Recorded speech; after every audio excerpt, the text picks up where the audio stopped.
Hello and welcome to Man Plays Game. Pocket Pair is making a game called Craftopia, and I played it.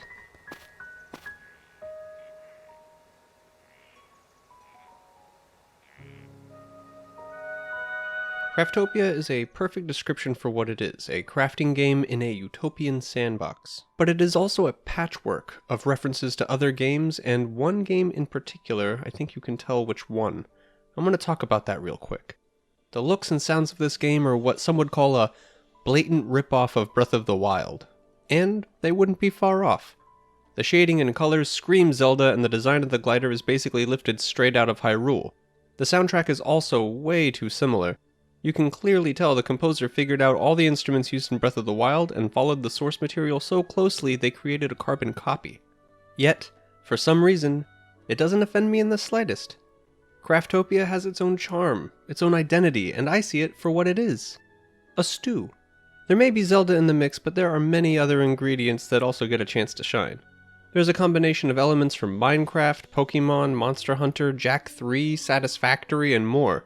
And to top it all off, Pocket Pair added online multiplayer. All of this was thrown into a large cooking pot and simmered just long enough to serve to the public as an early access title. While I found it tasty, it is obvious that it's not done. There are lots of rough edges to the gameplay, but what is lacking the most is the story. The developers are working on the solo campaign and translating everything to English, so here's the story so far.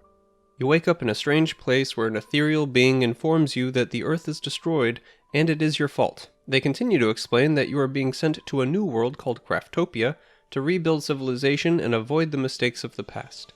The game starts promptly with a couple of tips and tutorials, and then you start crafting. This works like the beginning of many crafting games. Punch a tree, gather wood, punch a rock, gather stone, make a pickaxe, and so on. But once the basics are learned, the game starts to develop its own identity.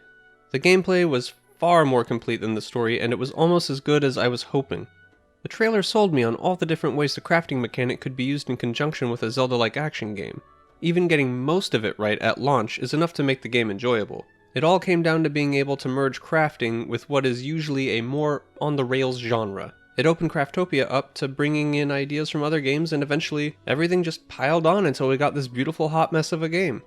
No matter what is added on top of it, at its core it is a merging of a crafting game and an action-adventure. The crafting system is thoughtfully structured into technological ages. These are unlocked by crafting or mining a set of required items or resources. This effectively keeps the scope of what is available to the experience level of the player. Having played a few crafting games, I was able to progress fairly quickly, even though there was quite a bit of grinding. However, the grinding never felt punishing. Just before it became too much, you get the items to automate a lot of the resource gathering, which is very reminiscent of Satisfactory. This allowed me to enjoy all the technology I unlocked. I enjoyed using the hoverboard and buggy, as they reminded me a lot of getting around in Jak 3. And to create most of these vehicles, you need batteries, which are made by catching animals and making them run in hamster-like wheels to generate electricity. Now, to catch an animal, you need to battle them until they are low on health, and then you have to throw a crafted item called a monster prism that catches them just like Pokemon. Trying to farm batteries is something I'm still working on, and there's a good chance that the functionality just hasn't been added to the game yet. The fact that it's in early access puts a lot of blocks on the crafting progression. You can see the framework for a more expansive game, but it simply just hasn't been made yet.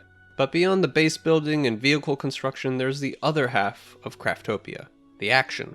The combat is straightforward and kept me playing even when I was tired of crafting. You have a full range of motion and can climb anywhere as long as you have the stamina. You can carry an assortment of weapons, the most common being a sword, and so far, like Breath of the Wild, all the weapons can break. As far as I know, your armor does not break. You can jump, slash, block, use items, and even cast spells after learning them from the skill tree. There are skill trees for a variety of traits, from basic world traversal to physical combat, magic, and a category called tricks, which can give you some game-breaking abilities. With enough skill points in any one category, you can really end up with a different character than someone else, which means team building is another function of the game. You gain skill points through experience from combat. You quickly realize that the world you start in won't give you enough experience, so you have to craft an altar of transportation that will allow you to unlock new lands by giving resources you craft. Every island has at least one dungeon on it, and so far they're all identical. There are also extra dungeons that test a player's skill for a reward. Each new world is a higher level than the one that you left, so there is an incentive to push farther and farther to level up. The combat, unfortunately, is not as polished as the crafting side of the game. I ran into a dragon with my friend, but we weren't able to properly fight it because of the massive amount of glitching.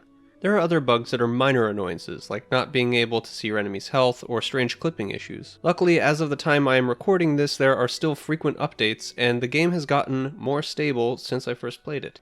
It is an ambitious project that looks to bring qualities from several different genres into one new distinct game, and in my opinion, it is close to succeeding, despite the early access bugs. It makes me feel like a bunch of people that love games are trying to make something from all the best parts of the games they grew up with.